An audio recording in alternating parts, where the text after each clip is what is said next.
She was forced to marry a powerful CEO, but what was business became love. Hello, let's start another beautiful story. Welcome to my channel. Don't forget to like the video and subscribe to the channel. Let's go.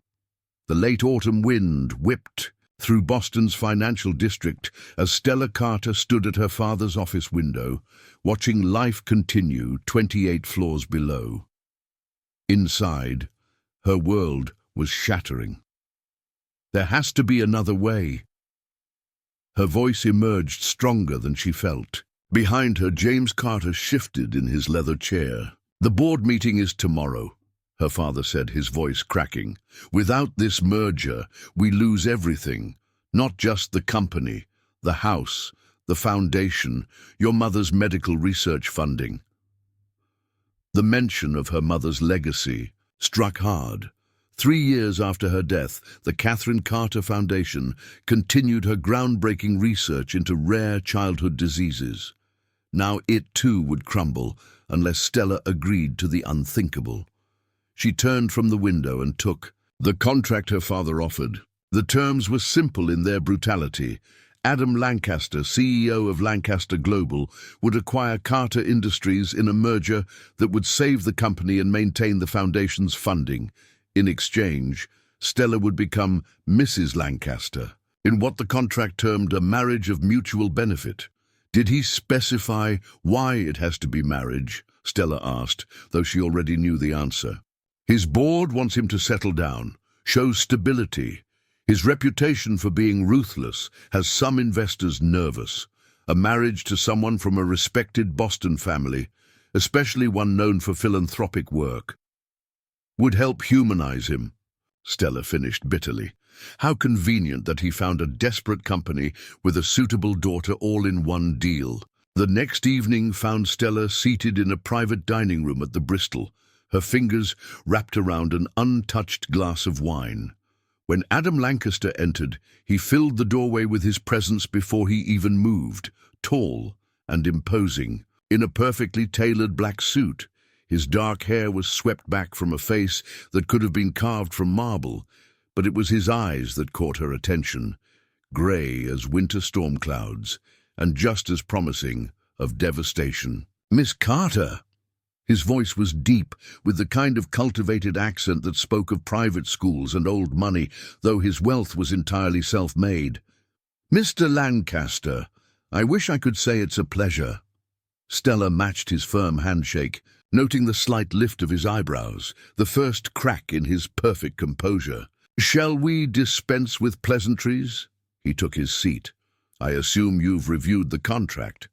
"I have, though I notice there's no infidelity clause." His lips curved in what might have been a smile on a warmer man. "I don't share what's mine." "Miss Carter." "Yours."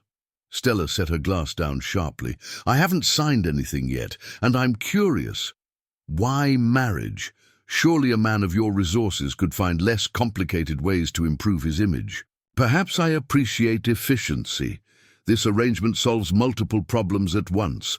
Your company needs salvation, my board needs reassurance, and we both get something we want."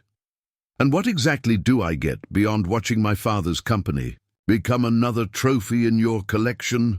"Security, status, the continuation of your mother's foundation." He paused, his gaze sharpening. "And the knowledge that 300 families won't lose their livelihoods because you were too proud to make a practical decision." The words hit their mark. Stella thought of Maria in accounting with 3 kids in college, of Pete in R&D, whose wife was battling cancer, of all the faces she'd known since childhood. "How long?" she asked, hating the tremor in her voice. 2 years minimum, with the option to extend if the arrangement proves mutually beneficial." His tone suggested he found that possibility unlikely. "After that, a quiet divorce. If we both agree, you'll retain a generous settlement and a position on the foundation's board." "And if I refuse?" Lancaster watched her with an intensity that made her breath catch. "Then Carter Industries files for bankruptcy tomorrow morning, The foundation loses its funding, and 300 people update their resumes. Your choice, Miss Carter. No choice at all, really. Stella reached for her wineglass, draining it in one long swallow. She would need that fire to survive what was coming. I have conditions, she said, meeting his gaze steadily. Something like respect flickered in those grey eyes. Name them. And so, as the city glittered beyond the restaurant's windows, Stella Carter negotiated the terms of her own fairy tale in reverse, one where the princess willingly walked into the dragon's lair, hoping she was strong enough not to get burned. A week after signing the contract, Stella found herself standing in Adam Lancaster's penthouse, surrounded by floor-to-ceiling windows that made her feel like she was suspended above Boston. The city sprawled beneath her, a maze of lights and shadows in the gathering dusk. Your things have been moved to the master suite, Adam said behind her, his footsteps silent on the marble floors. I took the liberty of having the closet reorganized to accommodate your wardrobe. Stella turned to face him, noting how he stood with his hands in his pockets, as if deliberately maintaining distance. How thoughtful, she said, keeping her voice neutral. And where will you be sleeping?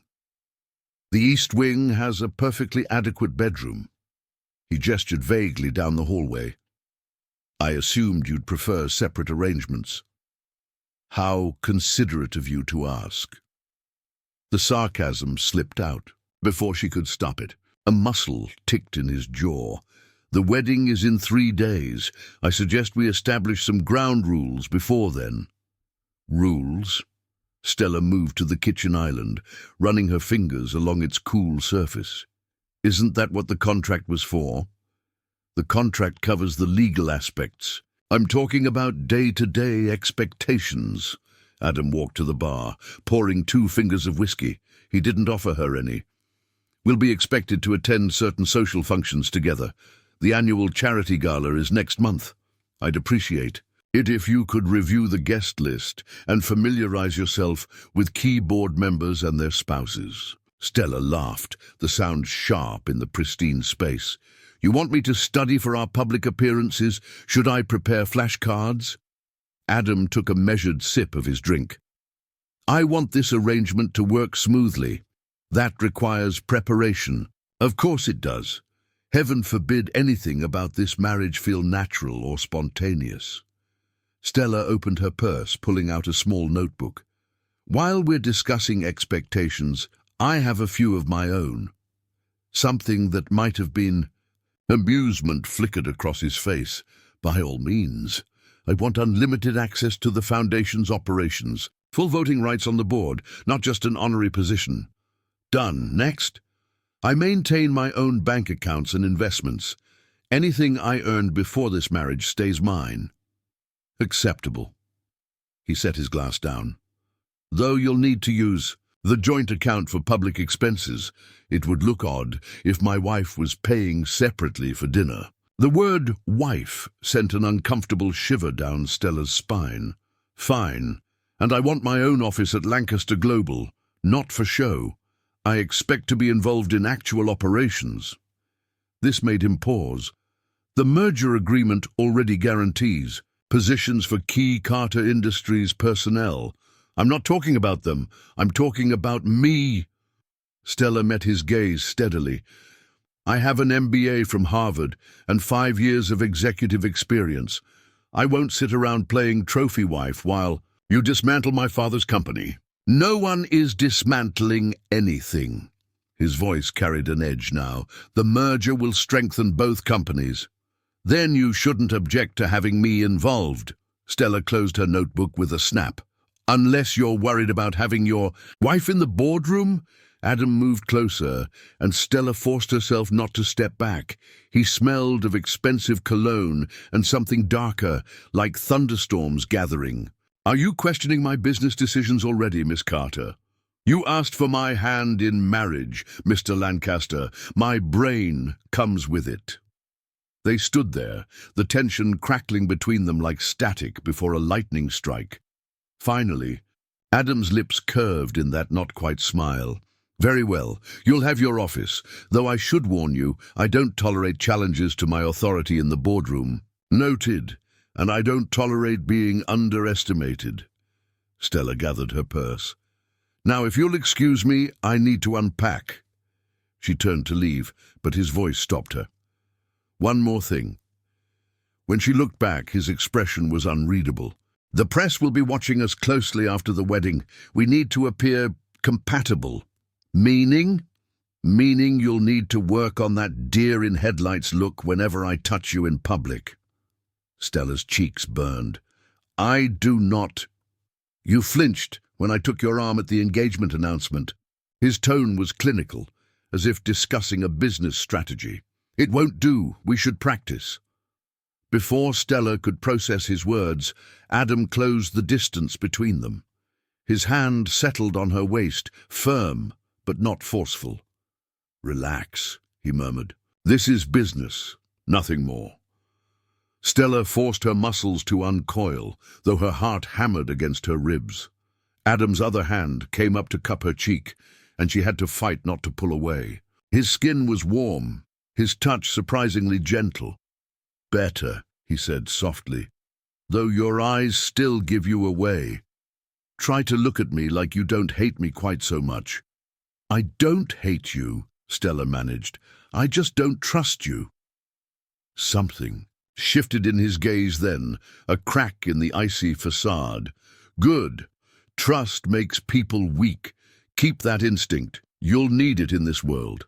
He released her abruptly, stepping back. The housekeeper will show you around. I have a late meeting. Without another word, he strode to the elevator, leaving Stella alone in the vast penthouse. She pressed a hand to her cheek where his touch lingered, unsure if she was more unsettled by his coldness or by the moment of warmth that had slipped through.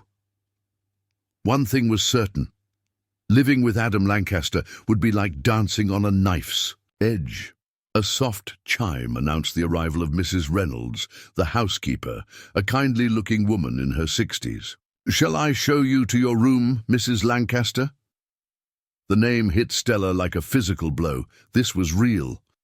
In 3 days she would legally become Mrs. Lancaster, bound to a man who saw their marriage as nothing more than a business transaction. "Yes," she said, squaring her shoulders. "And then I'd like a tour of the kitchen. I plan to do my own cooking." Mrs. Reynolds's eyes widened slightly. "Mr. Lancaster has a personal chef. Mr. Lancaster isn't the only one who lives here anymore." Stella managed a smile, "and I think we both need to get used to that fact." The bridal suite at the Four Seasons overlooked the public garden, its autumn colors muted by the light drizzle falling from leaden skies. Stella stood before the full-length mirror, barely recognizing herself in the elegant white gown that had been rushed to completion in just a week. "You look beautiful, sweetheart." Her father's voice cracked as he entered the room. "Your mother would be so proud." Stella's hands tightened on her bouquet. Would she? Would she really be proud that I'm marrying a man I barely know to save the company? James Carter's reflection appeared behind her, his eyes heavy with guilt. "Catherine always said you had. Her spirit, that same fire, that determination to protect what matters." He placed his hands on her shoulders. "She would understand." "The cars are ready," announced the wedding planner, popping her head in. "We need to leave in 10 minutes to stay on schedule." Schedule. Everything about this wedding ran on a precise schedule, like a military operation. Adam's influence was evident in every detail, from the carefully curated guest list to the media embargo that would lift exactly when the ceremony ended. In the car, Stella watched raindrops race down the window, remembering how she'd once dreamed of her wedding day. The reality felt more like a corporate merger being sealed with a kiss. Trinity Church loomed before them, its Gothic architecture stark against the grey sky. A discreet security team kept the press at bay as Stella emerged from the car, her father steadying her on the slick steps. Inside, the church was a sea of white flowers and soft candlelight, As the organist began the wedding march, Stella caught her first glimpse of Adam waiting at the altar. He cut an imposing figure in his black tuxedo, his expression unreadable. As she approached, their eyes met as she reached him, and for a moment something flickered in his gaze, something that made her breath catch. Then it was gone, replaced by his usual mask of cool control. The ceremony passed in a blur of traditional vows and practiced responses. When the priest pronounced them husband and wife, Adam's kiss was brief and formal, though his hand at her waist held a possessive warmth that startled her. "Ready for your debut, Mrs. Lancaster?" he murmured as they turned to face their guests. The reception at the Fairmont was a masterclass in orchestrated elegance. Stella played her part perfectly, smiling at all the right moments, dancing with board members who congratulated them with knowing looks. These people weren't fooled. They saw this marriage for exactly what it was, a business arrangement sealed in sacred vows. "Try the champagne," Adam said, appearing at her elbow during a rare quiet moment. "It's a 1995 Krug Clos d'Ambonnet. I had it imported specially." Stella took a sip, the bubbles sharp on her tongue. "Let me guess, the same vintage as some major business acquisition." "The year I made my first million, actually." His hand settled at the small of her back as photographers circled. "Smile, darling. You look like you're at a funeral rather than your wedding." "Maybe I am," she whispered through her camera-ready smile. "Mourning my freedom." His fingers tightened slightly against her spine. "You agreed to this arrangement. Stella, the least you could do is pretend to be happy about it. Like you are." She turned to face him, keeping her voice low. "Tell me, does anything actually make you happy, Adam? Or is everything just another transaction to you?" Something dangerous flashed in his eyes. Without warning, he pulled her closer, one hand cupping her face. The kiss he gave her then was nothing like the chaste peck at the altar. This was possession, challenge, and something darker that made her knees weak. When he finally released her, the nearby guests were applauding, clearly delighted by this display of newlywed passion. Only Stella saw the cold calculation in Adam's eyes. "Was that convincing enough for you?" he asked softly. Stella stepped back, her lips still tingling. "You've made your point. Good. Now, there's someone I'd like you to meet." He guided her through the crowd to where a striking blonde woman stood conversing with several board members. "Victoria, darling, thank you for coming." Victoria Hale turned, her smile practiced and perfect. "I wouldn't miss it. After all, I had to see who finally managed to catch Boston's most eligible bachelor." Her eyes raked over Stella with barely concealed disdain. "Victoria and I go way back," Adam explained, his tone carefully neutral. "She's one of our biggest investors." And his ex-fiancée, Stella realized, remembering the dossier she'd compiled on Adam's inner circle. The woman who'd left him at the altar 5 years ago, triggering his most aggressive period of corporate acquisitions. "How lovely to meet you," Stella said, matching Victoria's artificial warmth. "I hope you'll continue to support Lancaster Global's ventures. After all, family should stick together." Victoria's smile tightened. "Of course, though I've always found family businesses so messy. Don't you agree, Adam? I think we've learned to separate business from pleasure, haven't we?" Adam's voice held a warning edge. "If you'll excuse us, I need to borrow my wife for the first dance." As he led her to the dance floor, Stella couldn't resist asking, "Was inviting your ex-fiancé meant to make some kind of point?" "Victoria is a significant shareholder. Her presence was expected." His hand settled on her waist as the music began. "Besides, she's harmless." "Nothing about that woman is harmless." Stella followed his lead as they moved across the floor. She looked at me like I was something she'd found on the bottom of her Louboutins. A hint of a genuine smile touched Adam's lips. "Careful, Mrs. Lancaster. One might think you're jealous. Concerned, Stella corrected. I don't trust her. Good instinct. He drew her closer as the music slowed. Trust no one in this world, Stella. Not Victoria, not the board. His breath brushed her ear. And especially not me.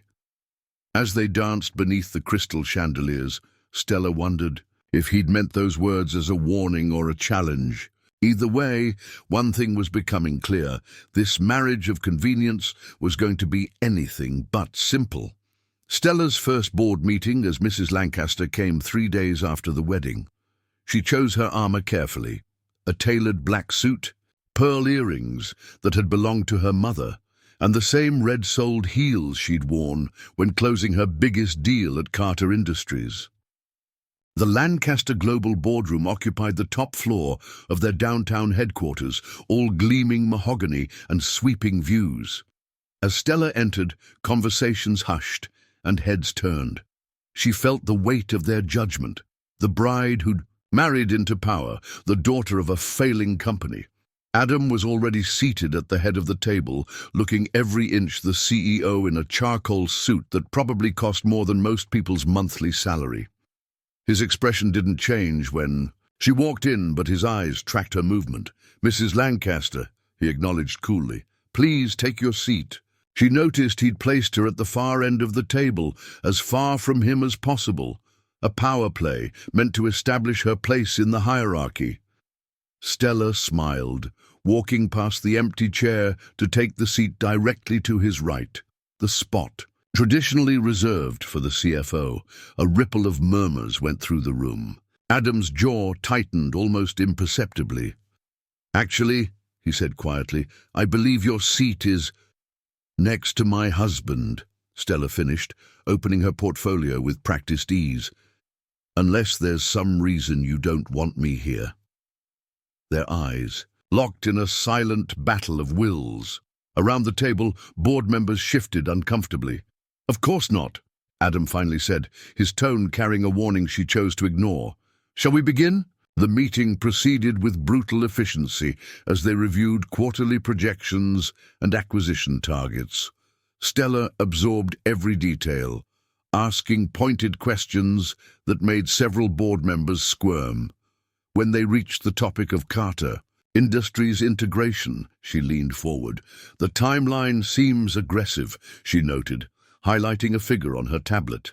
Completely restructuring the R&D department in 3 months could disrupt ongoing projects. The timeline is necessary, Adam countered. Every day we delay is money lost. Money isn't everything. Stella pulled up another document. The Catherine Carter Foundation has 3 critical drug trials entering Phase 2. Disrupting the research teams now could set them back years. The Foundation isn't part of this discussion. It should be. Stella met his gaze steadily. Or did you forget that preserving it was part of our agreement? The temperature in the room seemed to drop 10 degrees. Adam's expression hardened into something dangerous. Perhaps we should discuss this privately. Why? Every person in this room knows exactly why we're married. We might as well be honest about it. Victoria Hale, seated across the table, let out a soft laugh. How refreshing. Tell us, Stella, what other terms of your arrangement would you like to discuss? That's enough. Adam's voice cut through the tension like a blade. We'll take a 15-minute break. Stella, my office, now. The walk to his private office felt like a march to execution. As soon as the door closed behind them, Adam rounded on her. What the hell do you think you're doing? My job, Stella shot back. Or did you expect me to sit quietly and look pretty while you dismantled everything my family built? I expected you to show some goddamn discretion. His composure cracked, real anger bleeding through. You can't walk into a board meeting and challenge me like that. Why not? Because it makes you look weak? Because your pet wife should know her place? Adam moved closer, backing her against his desk. Because every person in that room is looking for a weakness to exploit. They see us divided. They'll start taking sides. The whole point of this marriage was to project unity. Then maybe you should have consulted your wife before making unilateral decisions about her family's company. Something shifted in his expression. Your family's company? The merger is complete, Stella. It's all Lancaster Global now. And I'm a Lancaster now, aren't I? She tilted her chin up defiantly. You wanted a wife, Adam. You've got one. Deal with it. The air between them crackled with tension. Adam's hands gripped the edge of the desk on either side of her, caging her in. Careful what you wish for, sweetheart. His proximity was dizzying, his cologne wrapping around her like a drug. Stella forced herself to hold his gaze. Is that a threat? A reminder. He leaned closer, his breath ghosting across her cheek. You want to play the devoted wife? Fine. But remember, a wife's place is in her husband's bed, not his boardroom. Anger and something darker flared in Stella's chest. Without thinking, she grabbed his tie, pulling him down until their faces were inches apart. Then maybe you should have married someone who just wanted your money and not your power. For a moment, she thought he might kiss her. His eyes dropped to her lips, and her heart thundered against her ribs. Then a knock at the door shattered the moment. Mr. Lancaster? His assistant's voice. The board is reassembling. Adam straightened, adjusting his tie with precise movements. When he spoke, his voice was perfectly controlled again. Take the rest of the day off, Stella. We'll discuss this at home. No. Excuse me? I said no. Stella smoothed her jacket, squaring her shoulders. I'm going back to that meeting, and we're going to revisit the integration timeline. Together, like partners. We're not partners. No, she agreed softly. We're something much more dangerous. We're married. She walked past him to the door, pausing with her hand on the handle. Oh, and Adam? If you ever try to use our marriage bed as a threat again, you'll find out exactly how cold those Egyptian cotton sheets can get. His soft chuckle followed her out, carrying a note of genuine amusement and something that might have been respect. The charity gala was in full swing at the Boston Museum of Fine Arts when Stella first noticed something was wrong with Adam. He'd been distracted all evening, his usual sharp focus dulled around the edges. Now, as they circulated among Boston's elite, she caught the slight tremor in his hand as he reached for another champagne flute. That's your fourth glass, she murmured, sliding her arm through his. Maybe we should get some air. I'm fine. His voice carried an edge she'd never heard before. Victoria's about to announce the Foundation's new funding initiative. Stella followed his gaze to where Victoria stood, chatting with board members, resplendent in a silver gown that seemed designed to catch every eye in the room. You never told me she was involved with the Foundation. She's not. Adam's jaw tightened. She's trying to be. Before Stella could respond, Victoria clinked her glass for attention. The crowd hushed as she took center stage, her smile dazzling beneath the crystal chandeliers. Ladies and gentlemen, as many of you know, the Catherine Carter Foundation has been doing wonderful work in childhood disease research. Her eyes found Stella's in the crowd, her smile sharpening, which is why I'm thrilled to announce that Hale Pharmaceuticals will be proposing a partnership to take over the Foundation's most promising drug trials. The room erupted in polite applause. Stella felt Adam go rigid beside her. She can't do that, she whispered. Can she? No, his voice was deadly quiet.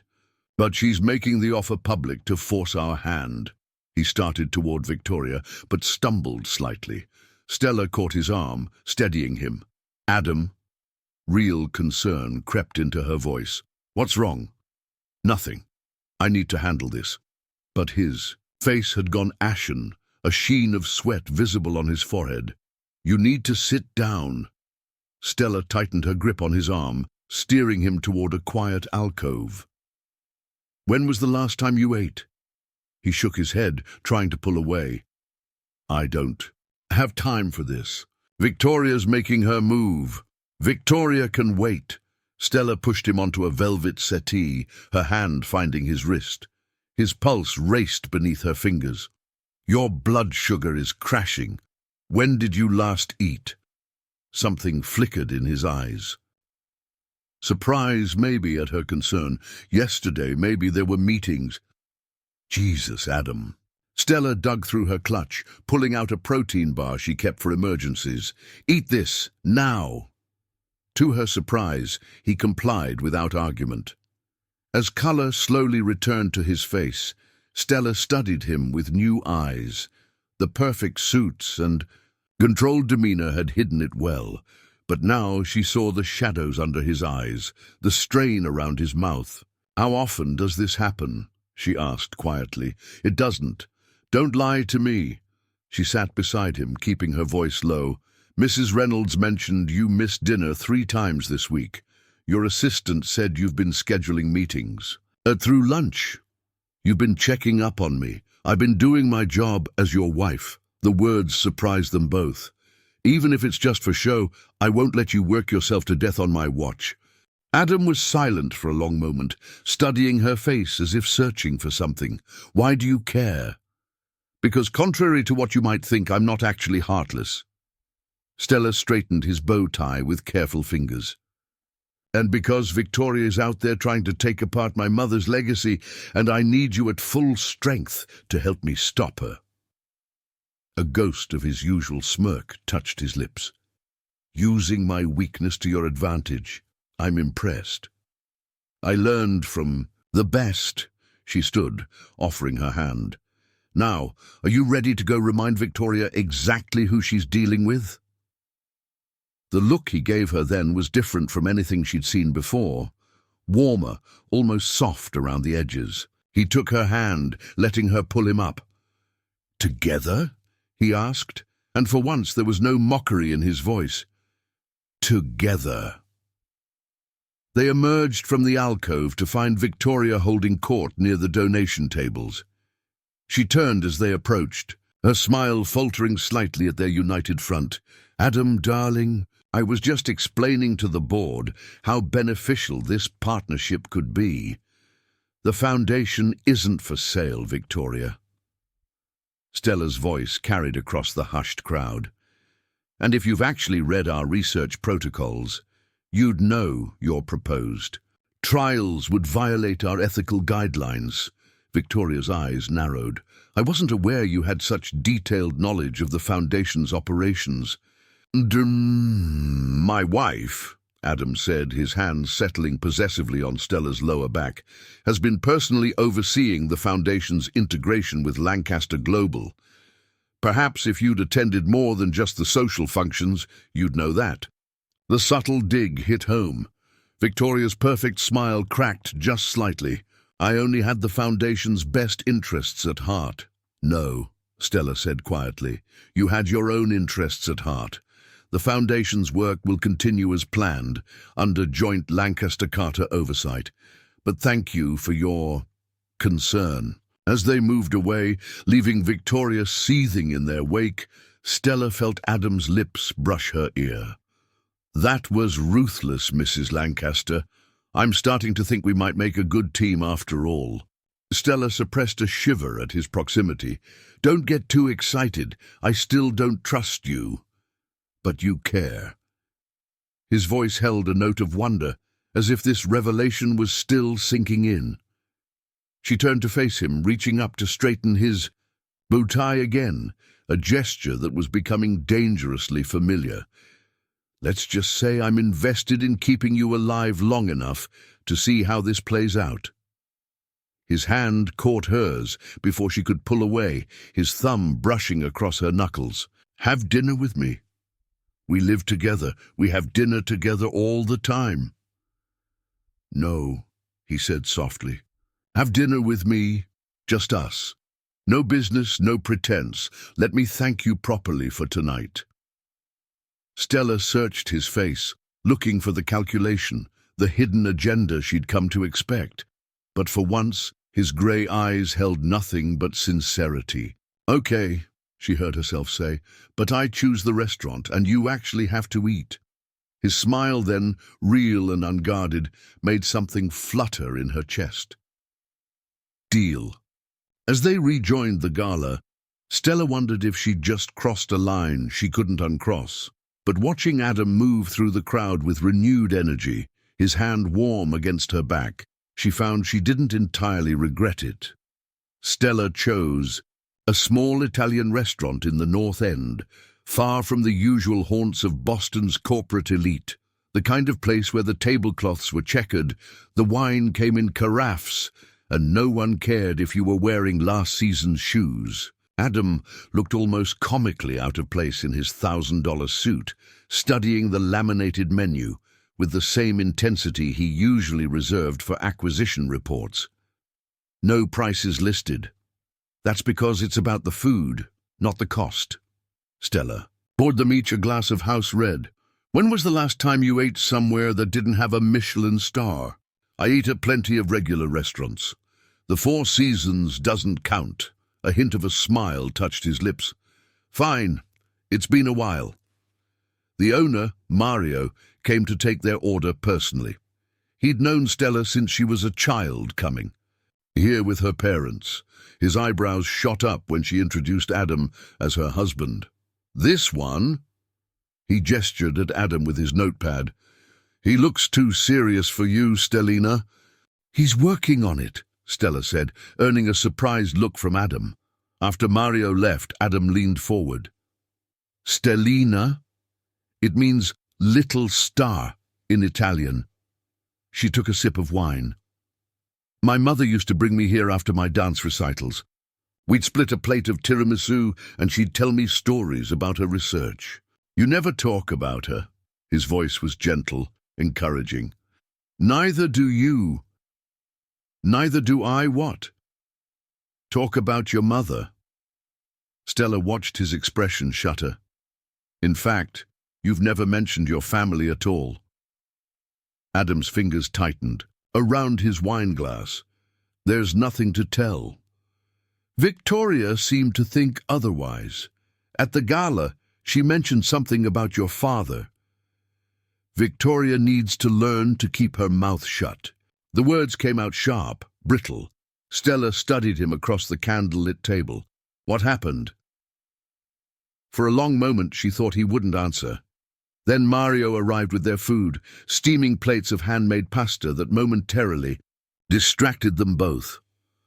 "My father was a lot like yours," Adam finally said, his voice low. "He built something from nothing, had a dream." He twirled pasta around his fork, but didn't eat it. Then he got sick. Brain tumor. The treatments were experimental, expensive. He mortgaged everything to pay for them. Did they work? No. Adam's laugh was hollow. "He died anyway. The bank foreclosed on our house, my mother." He took a long drink of wine. "She couldn't handle it. Took too many sleeping pills one night. I was 15. Stella's heart clenched. "Adam, I'm so..." "Sorry. Don't be. It taught me an important lesson."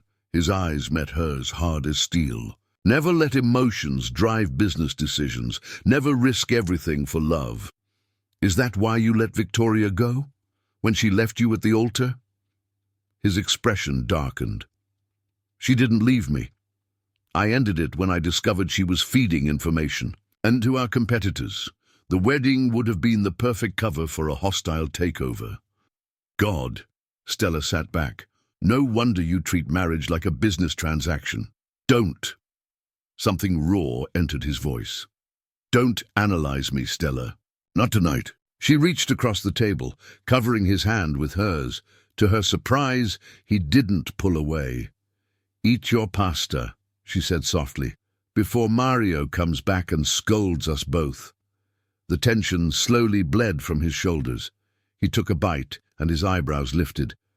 "This is actually incredible. Better than the Four Seasons. Don't push it." But there was warmth in his eyes now. They finished dinner talking about lighter things, childhood memories, college mishaps, their first jobs. Adam actually laughed when Stella described accidentally setting off the fire alarm during her first board presentation at Carter Industries. "Hard to imagine you being that nervous," he said as they waited for dessert. "I'm still nervous sometimes." She traced patterns in the condensation on her water glass. "Like right now." "Why?" "Because," she met his gaze, "because for the first time since this whole thing started, this feels real, and that terrifies me." Adam was quiet for a long moment. What if it was? What if what was? Real. He leaned forward, his voice dropping. "What if we stopped pretending this was just business?" Stella's heart thundered against her ribs. "Adam, tell me you don't feel it too." His fingers brushed, hers across the table. "This thing between us, it's not just for show anymore, is it?" Before she could answer, his phone buzzed. The spell broke as he checked the screen, his expression hardening. "What is it?" "Victoria." He showed her the message. "The board is calling an emergency meeting tomorrow morning. She's making another play for the foundation." Stella pulled her hand back, reality crashing in. "And just like that, we're back to business." "Stella, no, it's fine." She managed a smile that felt brittle. "We both knew what this was from the start, right? A merger sealed with a kiss." "That's not fair." "Life rarely is." She stood, gathering her purse. "We should head home. Sounds like we have a long day ahead of us tomorrow." Adam caught her arm as she passed. "Tonight was real," he said quietly. "Whatever happens tomorrow, remember that." Stella looked down at him, at the vulnerability in his eyes that he'd never show anyone else. "Good night, Adam." She walked out of the restaurant alone, the warm night air doing nothing to ease the ache in her chest. Because the truth was, she did feel it, this dangerous thing growing between them. But she'd seen what love had cost Adam's father, what trust had cost him with Victoria. Some walls, once built, were too thick to break down in a single night. The emergency board meeting was scheduled for 7 a.m., but Stella arrived at Lancaster Global an hour early. She needed time to review the foundation's documents, to prepare for whatever Victoria had planned. The morning sun was just beginning to paint the Boston skyline in shades of gold when she heard footsteps behind her. "You're here early." Adam's voice carried none of last night's warmth. "So are you." She didn't turn around. "I assume you have a strategy." "Always." He moved to stand beside her at the window. "Victoria's gathered support from 3 board members. She's going to propose splitting the foundation from Lancaster Global, claim it's a conflict of interest." "And you're going to let her?" Now he did look at her, his expression unreadable. "What makes you think that?" "Because you're standing there like you've already made a decision." Stella finally faced him. "Without consulting me. Again. The board—" "I don't care about the board." The words burst out louder than she intended. "This is my mother's legacy. We're talking about. You promised to protect it. And I will, but—" The boardroom door opened, cutting him off. Victoria swept in, followed by several board members. Her smile was razor-sharp when she saw them. "How domestic," she purred, the happy couple arriving together. More people filed in, taking their seats. Stella noticed several unfamiliar faces, lawyers, based on their expressions and expensive suits. Whatever Victoria had planned, she'd come prepared for war. "Let's begin," Victoria said once everyone was seated. "We're here to discuss a matter of serious concern regarding the Catherine Carter Foundation." She launched into a presentation, complete with slides showing potential conflicts of interest, risks to shareholders, and projected losses. It was beautifully crafted manipulation, designed to make the foundation look like a liability rather than an asset.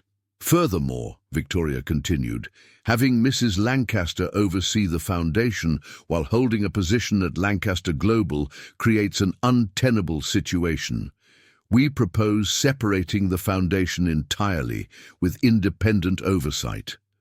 Under Hale Pharmaceuticals' guidance, of course, Stella cut in. We have the resources to ensure its success. You mean you have the resources to bury our research and push your own drug patents? Stella stood, her chair scraping back. This isn't about conflicts of interest. This is a hostile takeover. Stella, Adam's voice held a warning. No. She faced the board. You all want to know why my mother started this foundation, because companies like Hale Pharmaceuticals wouldn't research treatments for rare diseases. The profit margins weren't high enough. Victoria's smile never wavered. Times change. We see the potential now. You see dollar signs. Stella pulled up her own presentation. These are the current trials we're running. 3 promising treatments that could save thousands of children. Under Hale's proposed structure, they'd all be shut down within 6 months. Murmurs rippled through the room. Victoria's eyes narrowed. You can't possibly know. I have the internal memos. Stella clicked to the next slide. Sent from your office last week.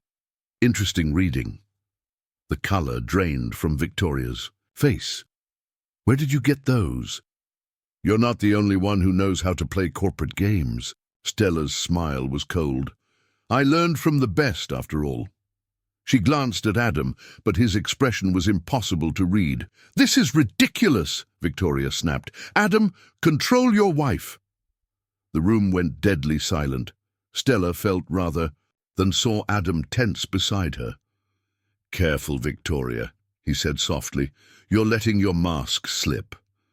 Am I, or are you letting your feelings cloud your judgment? Victoria stood, all pretense of friendliness gone. The board needs to know, is this merger still about business, or have you actually fallen for your little arrangement? That's enough. Adam's voice could have frozen flame. No, I don't think it is.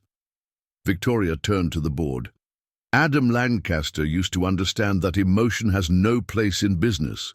Now look at him, protecting a failing foundation because his wife bats her eyes at him. The man who swore he'd never let sentiment affect his decisions, throwing away shareholder value for love. You're right. Adam's words silenced the room. I did say that.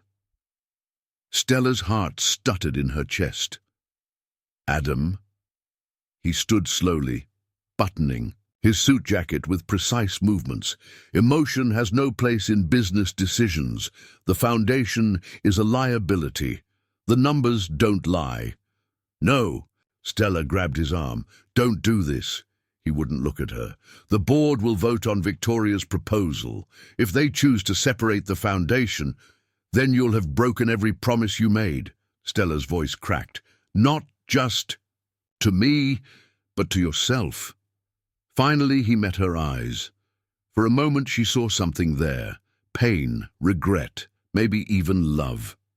Then it was gone, replaced by the cold mask she'd first seen across a restaurant table all those weeks ago. All in favor of the separation, Victoria called. Hands began to rise. Stella watched them, each one a nail in her mother's legacy's coffin. When Adam's hand joined them, something inside her shattered. Congratulations, she said quietly.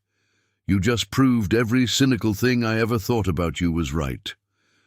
She walked out of the boardroom with her head high, ignoring Victoria's triumphant smile and the board's uncomfortable shuffling. It wasn't until she reached her office that she allowed herself to feel the full weight of the betrayal.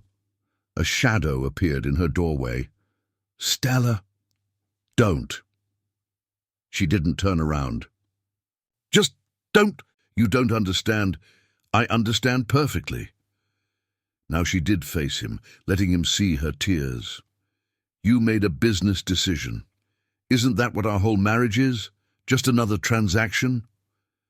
Something like pain flashed across his face. Last night was a mistake, one I won't make again. She grabbed her purse. I'll have my things out of the penthouse by tonight. You can't leave. Watch me. She brushed past him, then paused. You know what the worst part is? For a minute. There, I actually believed you might be different, that there might be a heart under all that ice. Stella, please. But she was already gone, leaving Adam Lancaster standing alone in her office, watching his carefully constructed world begin to crumble. Stella spent 3 days at her father's house, ignoring Adam's calls and trying to piece together the shattered remains of her world.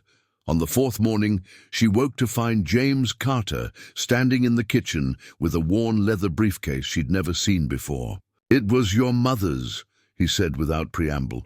I should have given it to you years ago, but he set it on the table. I think you need to see what's inside. The briefcase contained stacks of research notes, old correspondence, and a leather-bound journal. Stella opened it with trembling fingers, recognizing her mother's elegant handwriting. Read the entry from March 15th, 2019, her father said quietly. Stella found the page and began to read, met with Victoria Hale today.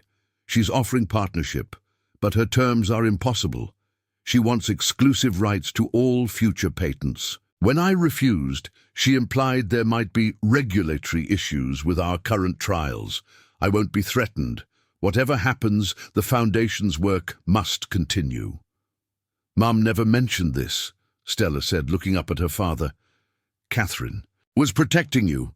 She knew how dangerous Victoria could be. James sank into a chair. A week after that meeting, the FDA suddenly ordered a review of all our trials. It nearly bankrupted us. And now Victoria's trying the same play again. Stella flipped through more pages, her mind racing. But why would Adam... She stopped, staring at another entry. Adam Lancaster called today. He's young for a CEO, but there's something different about him. He understands what we're trying to do here. His own father. Dad. Stella's voice shook.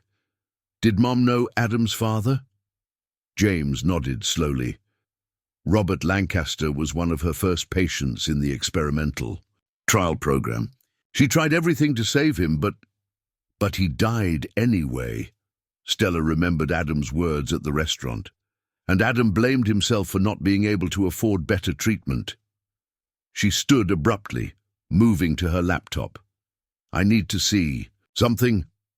Hours of research revealed a pattern she'd missed before. Every company Victoria had partnered with had eventually lost control of their research. Patents mysteriously changed hands, trials were shut down, and Hale Pharmaceuticals always emerged with the profitable pieces. But there was something else.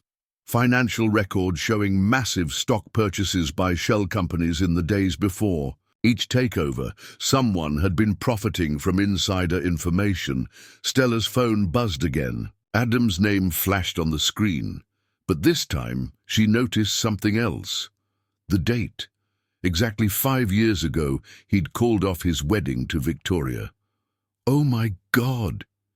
She grabbed her mother's journal again, flipping to entries from that time. He knew. He must have figured it out. A text message lit up her phone. Whatever Victoria tells you, don't trust her. Meet me at the Foundation lab. Almost simultaneously, another message arrived from an unknown number. I have proof of what really happened to your mother's research. Come alone to the Hale Pharmaceuticals office. Stella looked between the messages, then at her mother's journal. The answer was there, hidden in 5 years of careful notes and quiet warnings. She grabbed her coat. Where are you going? Her father called as she headed for the door. To find out which one of them is lying. She paused in the doorway. And which one is trying to protect me? The drive into Boston gave her time to think. Everything she thought she knew about her marriage, about Adam's betrayal, was shifting like sand under her feet. If she was right about what these documents suggested. Her phone buzzed again. Adam. This time she answered. Where are you? His voice was tense, urgent. On my way to find the truth. She took a deep breath. Did you know about my mother's research? Is that why you really wanted this merger? A long pause. Stella, listen to me carefully. Victoria's been planning this for years. She's not just after the foundation, she's after everything. The merger, the marriage. It was all part of her plan. What are you talking about? Think about it. Why would she care so much about a charitable foundation unless she knew something about the research, Stella finished. Something valuable enough to destroy people over. Don't go to her office, please. There was real fear in his voice now. She's dangerous when she's cornered. How do I know I can trust you? Stella gripped the steering wheel tighter. You voted to give her the foundation. Did I? His tone changed.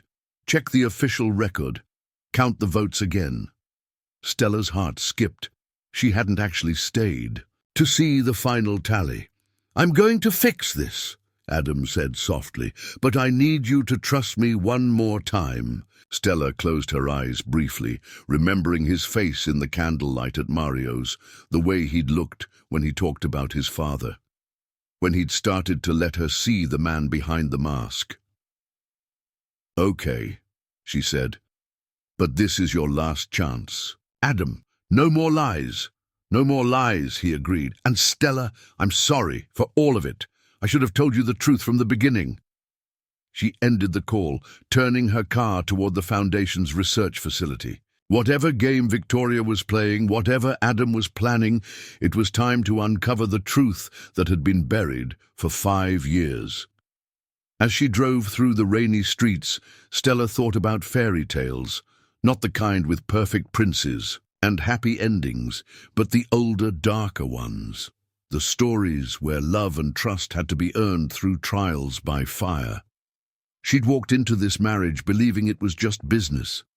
Now she was racing to save not just her mother's legacy, but the man who'd captured her heart despite all her best defenses. And somewhere in the city, Victoria Hale was waiting, holding the final pieces of a puzzle that had begun long before Stella ever said, I do. The Foundation's research facility was dark when Stella arrived, but a single light burned in her mother's old office. She found Adam standing at the window, his reflection ghost-like against the rain-streaked glass. I hoped you'd come here first, he said without turning. Start talking. Stella stayed in the doorway. All of it. Now. He turned then, and she was struck by how tired he looked, like he'd aged years in the days since she'd left. Your mother was developing something revolutionary, a delivery system for targeting specific genetic markers. It could have changed everything about how we treat childhood diseases. I know that part. What you don't know is that Victoria discovered it could be modified for other purposes.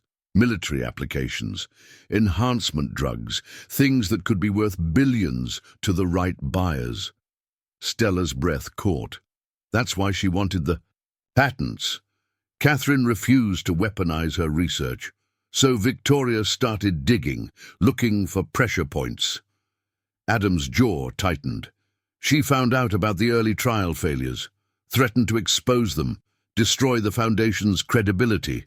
But Mom wouldn't back down. No, Adam broke off as footsteps echoed in the hallway. Victoria appeared in the doorway, elegant even in the harsh fluorescent light. How sweet, the happy couple reunited. It's over, Victoria. Adam moved to stand between her and Stella. I have proof of everything. The insider trading, the blackmail, all of it. Do you? Victoria's smile was razor-sharp. Check your phone, darling. Breaking news about Lancaster Global's CEO being investigated for securities fraud. Amazing how quickly rumors spread. Stella's phone buzzed with notifications, stock prices plummeting, board members calling emergency meetings. You were always so predictable, Adam. Victoria stepped into the office. So desperate to protect. Everyone, your father, your company, your precious wife. She laughed softly. It made you easy to manipulate. That's why you wanted me to marry him, Stella realized. You needed a way to control both companies. Give the girl a prize. Victoria pulled a USB drive from her purse. This contains the only copies of your mother's original research. The pure version, before she started hiding the real breakthroughs. She held it up, worth quite a lot to certain interested parties. Don't, Adam warned. Or what? You'll destroy your own company to stop me? Victoria's smile widened. That's exactly what I'm counting on. By morning, Lancaster Global will be in chaos. The board will demand your resignation, and in the confusion, the Foundation's patents will transfer to Hale Pharmaceuticals, Stella finished. Just like you planned 5 years ago. 5 years? Victoria laughed. Oh, sweetheart, I've been planning this since before your mother died. The words hit Stella like a physical blow. What did you say? Victoria. Adam's voice held a warning, but she ignored him. It was all so perfect. Catherine's convenient accident in the lab, the Foundation's financial troubles, forcing your father to look for partners. You really think it was coincidence that Adam's proposal came exactly when you were most desperate? Stella's world tilted on its axis. You killed my mother. Such an ugly word. I simply removed an obstacle. Victoria's eyes glittered, just like I'm about to remove you. She reached into her purse, but Adam was faster. He lunged for her just as the gun appeared. They grappled, the weapon discharging with a deafening crack. Stella screamed as Adam stumbled back, red blooming across his white shirt. No! She caught him as he fell, lowering him to the floor. Adam, please. I'm okay, he gasped. Just grazed. Victoria stood over them, gun steady. How touching. The Ice King finally found his heart. She aimed at Stella. Too bad he's going to watch me destroy it. Drop it. James Carter's voice rang out from the doorway. Behind him stood 2 FBI agents, weapons drawn. Victoria's composure cracked. You're bluffing. Check your phone again, Stella said quietly. Breaking news about Hale Pharmaceuticals CEO being arrested for murder and corporate espionage. Amazing how quickly rumors spread. You didn't think I was actually talking to my board all week, did you? Adam pushed himself up, grimacing. I was talking to federal investigators, building a case, with evidence my mother left behind. Stella pulled out the journal. She knew what you were planning. Every meeting, every threat. She documented all of it.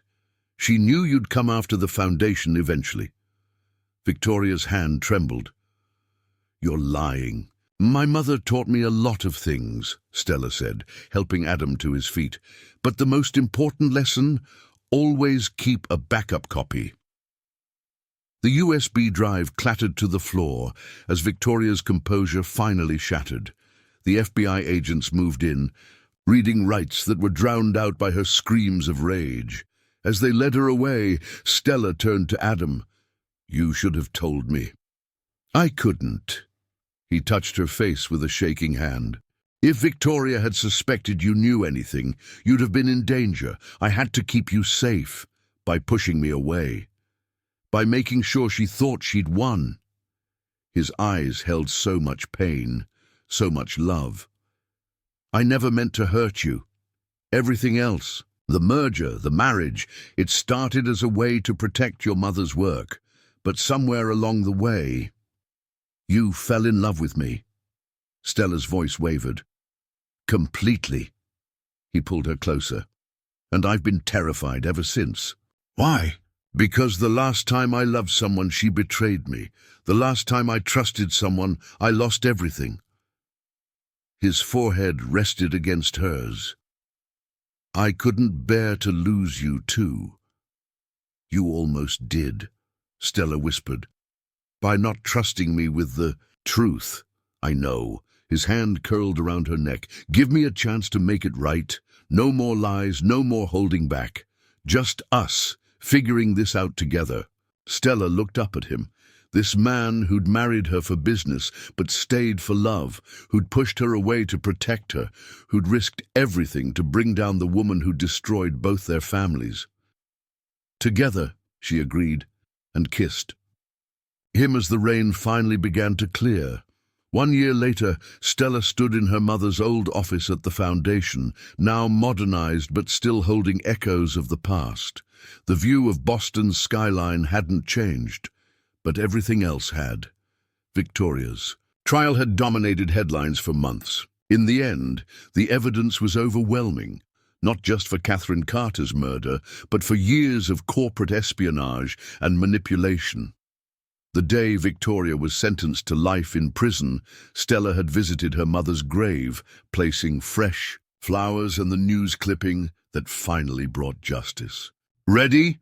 Adam's voice came from the doorway. Stella turned to find him leaning against the frame, his grey eyes warm as he watched her. The past year had softened him in subtle ways. Less armor, more smile lines around his eyes. Almost. She gestured to the papers spread across her desk, just reviewing the final trial results. Adam crossed the room to look over her shoulder. "Your mother would be proud. 3 successful treatments in development, 2 more in early trials, and not a single military application in sight." Stella leaned back against him, feeling his chuckle rumble through his chest. "The board meeting starts in 20 minutes, he reminded her.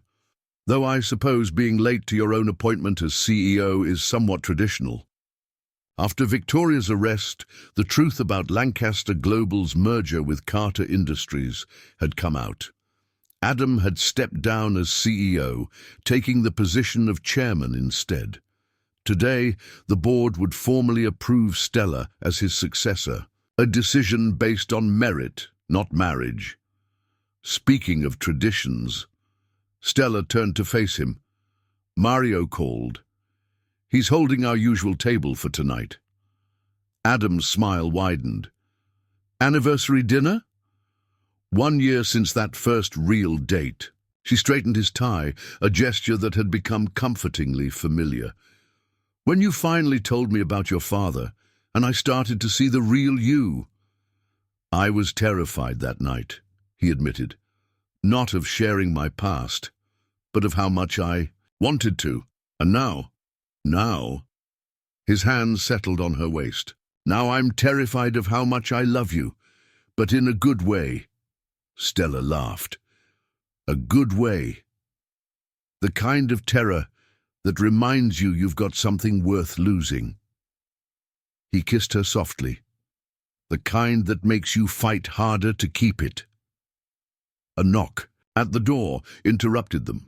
James Carter stood there, looking more relaxed than he had in years. The foundation's success had restored not just the company's fortunes, but his spirit as well.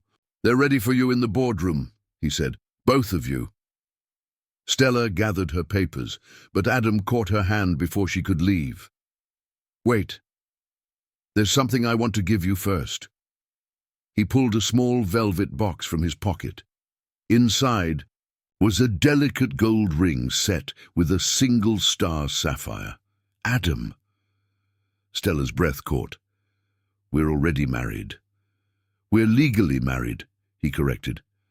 "But that was a business arrangement. He took the ring out. "This is me asking you to marry me for real. Because I love you. Because I want to spend my life with you. No contracts, no mergers, no hidden agendas." Stella looked at the ring, then at him. "What about never let emotions drive business decisions?" "I was wrong," he smiled ruefully. "Your mother knew it. She once told me that the best business decisions come from following your heart and your head together." "When did she tell you that?" "The day she agreed to let me help protect the foundation. The day she made me promise to look out for you, if anything ever happened to her." He slipped the ring onto her finger. "I didn't understand then, but I do now." Stella touched the sapphire, watching it catch the light. "A star. For my Stellina." His voice was soft. "Well, will you marry me again, this time for all the right reasons?" She pulled him down for a kiss that left them both breathless. "Yes, but on one condition." "Name it." "This time I get to choose the wedding venue."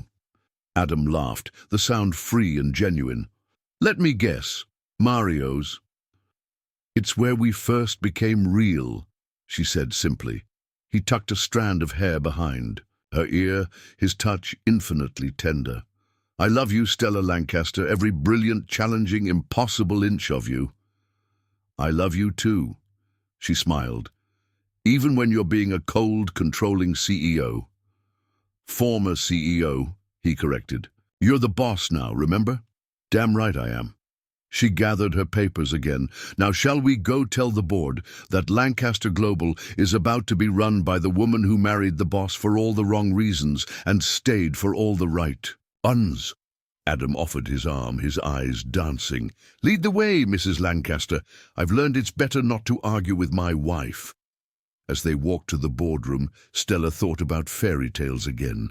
Not the kind where love at first sight conquers all, but the kind where love is forged in fire, tested by trials, and emerges stronger for the tempering.